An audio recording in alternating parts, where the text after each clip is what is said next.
জাতীয় নির্বাচনের পাশাপাশি এটি আলাদা আরেকটি নির্বাচন অনুষ্ঠিত হয়েছে, গণভোট, জুলাই সনদ নিয়ে।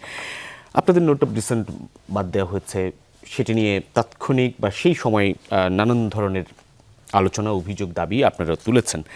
ইশতেহারেও বলেছেন স্বাক্ষরিত জুলাই সনদ বাস্তবায়নের বিষয়ে আপনারা অঙ্গীকারাবদ্ধ। দলের ৩১ দফা রাষ্ট্র মেরামতের রূপরেখা এবং স্বাক্ষরিত জুলাই সনদের মধ্যে খুব বেশি পার্থক্য নেই, একই ধরনের জিনিসই আছে। এটিকে আপনার কোনো ধরনের চাপ মনে করছেন কিনা পরবর্তীতে রাজনৈতিক সরকার গঠিত হলে? দেখেন, এটা চাপ মনে করলে তো সিগনেচার করতো না বিএনপি। দেখেন, বিএনপি যেটা বলে ওপেন বলে, যেহেতু সিগনেচার করা, আমি বলি প্রথমে অবজেকশন করেছে যে ৭২-এর সংবিধানটাই থাক, আমরা এইটাই যেতে চাই না, আমরা ক্ষমতায় আসলে, এটা বলেছিল, আমরা যদি ক্ষমতায় আসি তাহলে রাষ্ট্র পরিচালনায় আসার পরে আমরা সবাই মিলে বসে এটা একটা কোনটা সংযোজন করা যায়, সংশোধন করা যায়।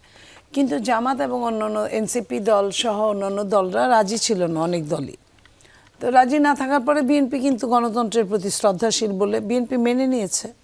বিএনপি আপনার সংস্কারের প্রত্যেকটা সময় ছিল, আর্গুমেন্ট করেছে, নোট অফ ডিসেন্ট দিয়েছে, এবং আপনার লাস্টলি সিগনেচারের ব্যাপার আসার পরেও বিএনপি প্রথমে যেটুকু না করেছিল, পরে কিন্তু এই গণতন্ত্রের প্রতি শ্রদ্ধাশীল হিসেবে বিএনপি সময় মতো গিয়েছে এবং সিগনেচার করেছে। অথচ দুঃখজনক, দেখেন, যাদের ব্রোন চাইল্ড এই জুলাই সনদ, তারা কিন্তু সিগনেচারটা করলো না, এবং তারা এখনও তার পক্ষেই আছে। কিন্তু কোন রহস্যজনক কারণে তাদের জন্য কিন্তু সময় বাড়ানো হলো, তারা সিগনেচার করলো না। তো যাই হোক, বিএনপি করেছে, কিন্তু বিএনপি করার আগে যখন করার পরে, তারপরে যখন নির্বাহী প্রধান যখন দেখালেন যে এটার জন্য ভোটে না ভোটের ব্যবস্থা করা, এই গণভোটের মধ্যে এই 4টা অপশন থাকবে, এবং ওই জায়গায় কোনো নোট অফ ডিসেন্ট নাই। বিএনপি যে কাগজে সিগনেচার করেছিল সেই কাগজটা দেখালো না। দেখেন, এটা কত বড় একটা দুর্ধর্ষ একটা অপরাজনীতি। তো সেই জায়গায় বিএনপি বলার পরেও যখন তারা কোনো কর্ণপাতই করলেন না, এবং অন্যান্য দলগুলো রহস্যজনকভাবে চুপ থাকলেন, সবারই কিন্তু কম বেশি নোট অফ ডিসেন্ট আছে, বিএনপির হয়তো বেশি আছে। তো তারা চুপ থাকলেন, করলেন না, বিএনপি এটাও মেনে নিলেন, কারণ বিএনপির মনের কথা, এটা ওপেন, এটা কোনো গোপনীয়তা না, যে কোনো মূল্যে একটা নির্বাচন হওয়া দরকার বাংলাদেশে। এটাকে কেন্দ্র করে আবার নির্বাচন পিছিয়ে যাক, বিএনপি এটা চায় নাই। বিএনপি চুপ থেকেছে। 4টা যে অপশন দিয়েছিল, 4টা অপশন একযোগে একসাথে সবারই আপনার হ্যাঁ অথবা না করা সম্ভব না। ওখানে কিন্তু আংশিক হ্যাঁ আংশিক না এর মধ্যে থাকার কথা এক একজনের। এটা মিলে না, আপনার সঙ্গে আমার সঙ্গে কারোর সঙ্গে পুরাটা যায় না। তারপরেও বিএনপি ওইখানেও নিশ্চুপ থেকে বিএনপি শুধু নিশ্চুপ থাকে নাই, মুখ দিয়ে ওপেন, খোদ চেয়ারম্যান দলের উনি পর্যন্ত বিএনপির বলেছেন যে হাতে ভোট দেওয়ার জন্য। তো এই যে বিএনপি এত কিছু করলো, অথচ দেখেন এটার কোনো মূল্যই নাই যদি সংসদে পাশ করা না হয়। তো সংখ্যাগরিষ্ঠ বিএনপি এখন সংসদে, তো সংসদে পাশ করতে গেলেও কিন্তু তখন কিন্তু নোট অফ ডিসেন্টের কথা আসবে।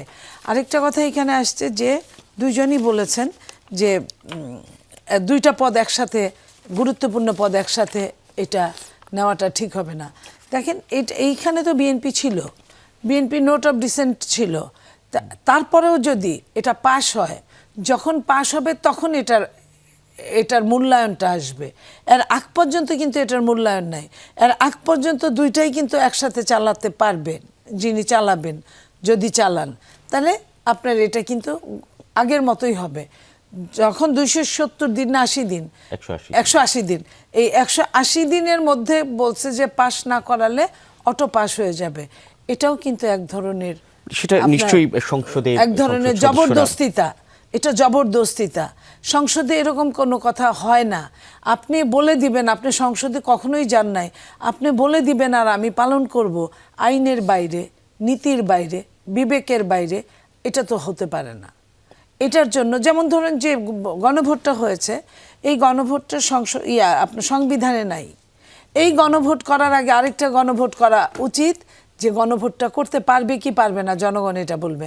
সেটারও কিন্তু কোনো তোয়াক্কা করা হয় না। আমরা কিন্তু টকশোগুলোতে বলেছি যে এটার আগে আরেকটা গণভোট করা দরকার। যেমন ধরেন গতকালকে ইলেকশনে এইটাই গণভোটটা দরকার ছিল, যে আমি এই জুলাই সনদ সম্পর্কে গণভোট করতে পারবো কিনা, মানে তাহলে সম্পূর্ণ লিগ্যাল হতো।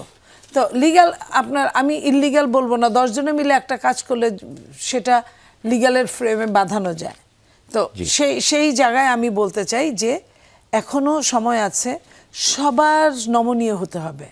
এই রাষ্ট্রটা আমি বেশি ভোট পেয়েছি দেখে আমি এটা বিশ্বাস করি না। এই রাষ্ট্রটা যে 1 ভোট পেয়েছে তারও, যে 100 ভোট পেয়েছে তারও, যে 1 লক্ষ ভোট পেয়েছে তারও। তো সেইখানে সবার কথা বিবেচনা করে, বিশেষ করে বাংলাদেশের প্রলেতারিয়েতদের কথা বিবেচনা করে আমি মনে করি একটা সিদ্ধান্তে পৌঁছাবে সব রাজনৈতিক দল। আপনাদের সকলের প্রতি আমার একটি আহ্বান আছে, আসুন এই রমজানে আপনাদের যার যার বাড়ির কাছে মসজিদে সামর্থ্য অনুযায়ী ইফতার নিয়ে পাড়া প্রতিবেশী সকলকে সাথে নিয়ে একসাথে ইফতার করি।